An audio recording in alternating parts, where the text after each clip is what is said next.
What else you got for me? Question number 2. Yeah. How often do you service a watch? Now, this is a trick question because the instinct in me is to literally just read the manual. Yeah. Right. And now, obviously, I'm referring to an automatic watch. Yeah. Read the manual. It tells you service interval and just stick to the service interval. Yeah. But I have a feeling, distinct impression that you're going to tell me it depends.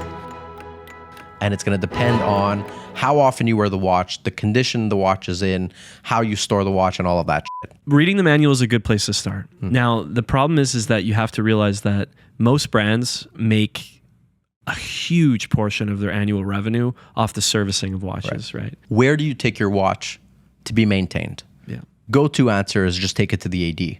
Yeah. Right? That's like the go-to response. I'm just going to, you have a Breitling, send it to Breitling, do your thing. Done that. Yeah. Okay. Would you advise that? Or would you be like, no, find like a watchmaker. It's just not worth it. I would advise it if you're under warranty. I'd advise you go to the AD, okay? Because it's not going to cost you anything. So Fair. yes, in that case. But that's not a maintenance thing. Because you could have a watch under warranty, you're still going to pay the maintenance, right? It's more like if your watch breaks. Yeah. Right. Well, Send but it to the AD. services are also included so long as, and each watch is different, right? Every brand is different.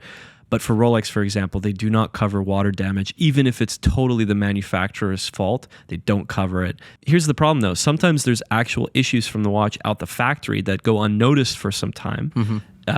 For example, I had a client who had, I think it was like a Pepsi, right?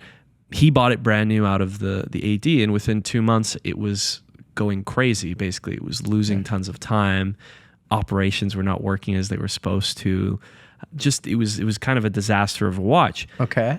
What they do at Rolex is they evaluate it just as you would a car under warranty. They check for damage. They check for any signs of what could have caused what happened. They determined that it was not shock. So there was no deep, basically spots on the bumps on the case or anything that could be attributed to a violent shock to the watch. They realized that it's a manufacturer issue. So they fully covered it and they serviced it free of charge. I understand. Right? So that's where it becomes interesting. Now, Okay. So basically, general rule of thumb, your watch is under warranty. It's probably a safe bet to service it at the AD. Try it. Try it because you never know. You never know what they're going to find. It's under warranty. They might do something for you. Even if you know that it was totally your fault, you hit it against the wall and it started going bananas, bring it in and try it.